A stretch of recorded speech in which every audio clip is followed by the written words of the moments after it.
Assalamualaikum, hai sahabat rumah Tahfidz Ar-Ridho, kembali lagi di channel kita. Kali ini kita akan membahas bersama mengenai bab adzan ya guys.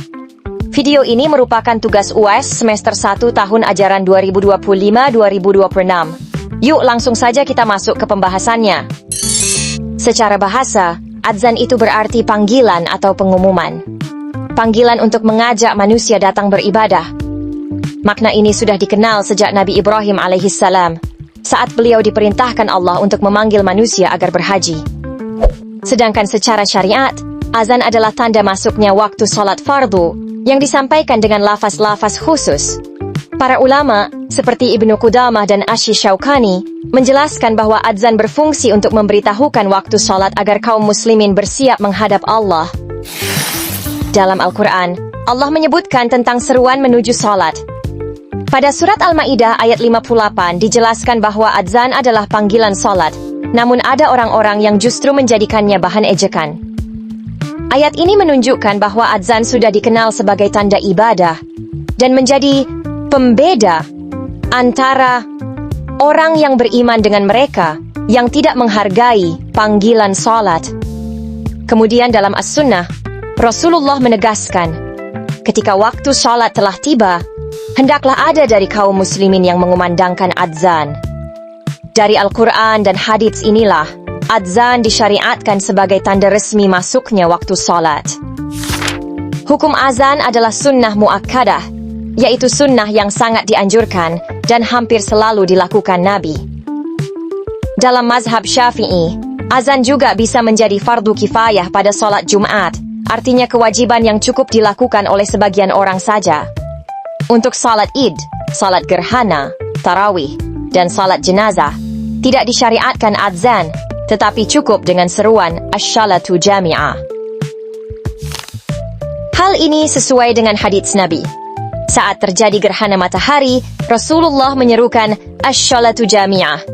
Adapun untuk jamaah salat wanita, yang dianjurkan hanya iqamat tanpa adzan, menurut mazhab Syafi'i dan Maliki, untuk menjaga adab. Rasulullah menegaskan keutamaan azan.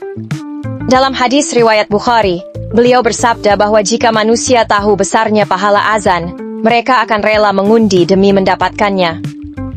Bahkan dalam hadits lain, muazin disebut sebagai orang yang paling panjang lehernya di hari kiamat, tanda kemuliaan dan keutamaan.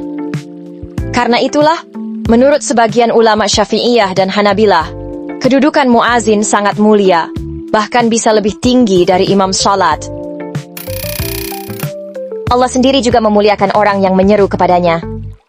Dalam surat Fussilat ayat 33, orang yang mengajak kepada Allah dan beramal saleh disebut sebagai orang dengan perkataan terbaik. Sebagian ulama menafsirkan, yang dimaksud menyeru kepada Allah di ayat ini adalah mengumandangkan azan. Ini menunjukkan betapa tingginya kedudukan orang yang azan. Syarat pertama azan adalah telah masuk waktu sholat. Jika azan dikumandangkan sebelum waktunya, maka azan tersebut tidak sah dan wajib diulang ketika waktu sholat sudah masuk, sebagaimana kesepakatan para ulama. Namun ada pengecualian pada azan subuh. Di masa Rasulullah, azan subuh dikumandangkan 2 kali. Azan pertama dilakukan sebelum masuk waktu, sedangkan azan kedua menandai masuknya waktu subuh saat fajar syadiq telah terbit. Syarat kedua, azan harus menggunakan bahasa Arab. Karena azan merupakan ibadah yang bersifat ritual, bukan sekadar penanda atau panggilan masuknya waktu sholat. Syarat ketiga, azan tidak boleh dilakukan secara bersahutan. Artinya, azan harus dikumandangkan oleh satu orang dari awal sampai akhir. Jika dilakukan secara bergantian, maka azannya tidak sah. Syarat keempat, azan hanya sah bila dikumandangkan oleh seorang muslim, laki-laki, dan telah baligh. Karena azan berkaitan langsung dengan kewajiban ibadah salat. Syarat kelima, lafaz azan harus tertib dan berurutan. Tidak boleh dibolak-balik atau diubah urutannya. Namun, para ulama sepakat, azan tidak disyaratkan harus berwudu, menghadap kiblat, atau berdiri. Semua itu dianjurkan, tetapi bukan syarat sah azan. Dalam adzan, ternyata ada beberapa versi lafaz yang dipakai para ulama. Perbedaan ini muncul karena memang ada beberapa riwayat hadits Nabi yang redaksinya berbeda-beda. Salah satu perbedaannya ada di jumlah takbir di awal adzan. Mayoritas ulama dari mazhab Hanafi, Syafi'i, dan Hambali berpendapat bahwa takbir di awal adzan diucapkan 4 kali. Pendapat ini bersandar pada hadits dari Abdullah bin Zaid yang bermimpi tentang adzan, dan mimpi serupa juga dialami oleh Umar bin Khattab. Sementara itu, ada juga pendapat lain dari mazhab Maliki yang menyebutkan bahwa takbir di awal azan cukup 2 kali. Pendapat ini juga didukung oleh 2 murid Abu Hanifah, yaitu Abu Yusuf dan Muhammad. Jadi, perbedaan ini masih dalam koridor yang dibenarkan dalam fikih. Selain itu, ada istilah tatswib, yaitu tambahan lafaz khusus dalam azan syubuh. Ash-shalatu khairum minan naum.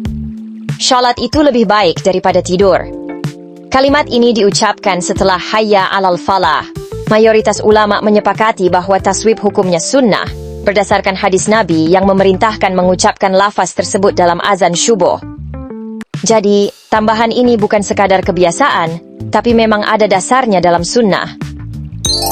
Demikian pembahasan singkat tentang adzan, mulai dari dasar pensyariatannya, keutamaannya, syarat-syaratnya, hingga lafaz adzan menurut para ulama. Semoga penjelasan ini bisa menambah pemahaman kita dan membuat kita semakin menghargai panggilan salat yang kita dengar setiap hari. Jangan lupa, dukung terus Rumah Tahfiz Ar-Ridho dengan cara beri like, share, dan follow di YouTube, TikTok, dan Instagram. Semoga setiap ilmu yang diberikan menjadi amal jariyah. Amin. Terima kasih, dan sampai jumpa lagi. Wassalamualaikum warahmatullahi wabarakatuh.